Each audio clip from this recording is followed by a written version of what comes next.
যে স্ত্রী সন্তানদের মুখে হাসি ফোটাতে 12টি বছর প্রবাসের মাটিতে রোদ বৃষ্টিতে পুরে শেষ করলেন, যাদের মুখে হাসি ফোটাতে পৈতৃক সম্পত্তি বিক্রি করে নিজের সব উপার্জন তুলে দিয়েছিলেন, শেষ বয়সে সেই স্ত্রী ও সন্তানদের কাছ থেকে মিলল এক নির্মম উপহার। অসুস্থ শরীরে প্রবাস থেকে ফিরে নিজের ঘরে এক চিলতে ঠাঁই পাননি তিনি, বরং রাতের আধারে তাকে গৃহহীন করে ছুঁড়ে ফেলা হয়েছিল রাস্তায়। চরম অপমান, অবহেলার স্বজনদের বিশ্বাসের চরম প্রতারণা সহ্য করতে না পেরে অবশেষে সব কষ্টের ইতি টেনে না ফেরার দেশে চলে গেলেন অভাগা প্রবাসী জামাল উদ্দিন।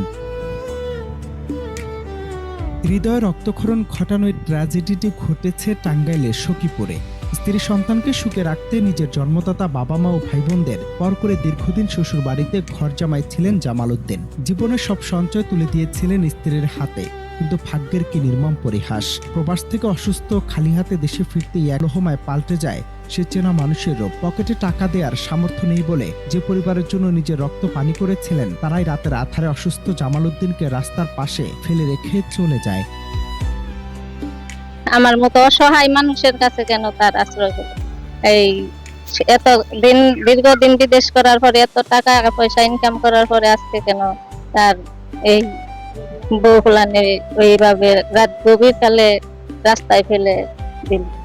একটানা কয়েকদিন রাস্তায় চরম তিল কষ্টে কাটার পর এলাকাবাসীর মানবিক সহায়তায় তাকে সখীপুর উপজেলা স্বাস্থ্য কমপ্লেক্সে ভর্তি করা হয়। পরবর্তীতে চিকিৎসার পর সখীপুরে নিজ ভাতিজি ইসমতারার ঘরে শেষ আশ্রয় মিলে তার, কিন্তু ভাগ্যের নির্মম পরিণতিকে ঠেকানো যায়নি। সোমবার বিকেল 3:15 ভাতিজির বাড়িতে জীবনের শেষ নিঃশ্বাস ত্যাগ করেন এই অভাগা প্রবাসী। জীবনের শেষ দিনগুলোতে স্ত্রী কিংবা সন্তানের একটুখানি ছোঁয়া পাওয়ার আকুতি থাকলেও তারা কেউ একবারের জন্য দেখতে আসেননি জামাল উদ্দিনকে। উল্টো স্ত্রী রিনা আক্তারের দাবি, প্রায় 2.5 মাস আগেই নাকি তিনি জামাল উদ্দিনকে তালাক দিয়েছেন।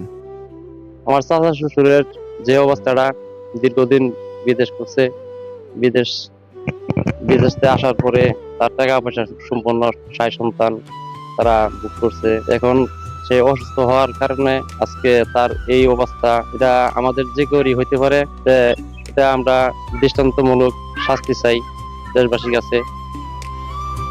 নিজের স্বজন ভেবে উপার্জনের শেষ সম্বলটুকু সঁপে দেওয়ার মাসুল যে এভাবে রাজপথে নিঃসঙ্গতায় জীবন দিয়ে চুকোতে হবে, তা হয়তো স্বপ্ন ভাবেননি জামাল উদ্দিন। রক্ত পানি করা উপার্জনে যারা সুখী দিন কাটিয়েছে, সেই প্রিয়জনদের নির্মম বঞ্চনা বুকে নিয়ে চিরবিদায় নিতে হলো তাকে। জামাল উদ্দিনের এই করুণ পরিণতি আজ আমাদের সমাজের সামাজিক বিবেক ও পারিবারিক সম্পর্কের নৈতিকতাকে এক বড় প্রশ্নের মুখে দাঁড় করিয়ে দিল। অনন্ত হাসান মাসুদ,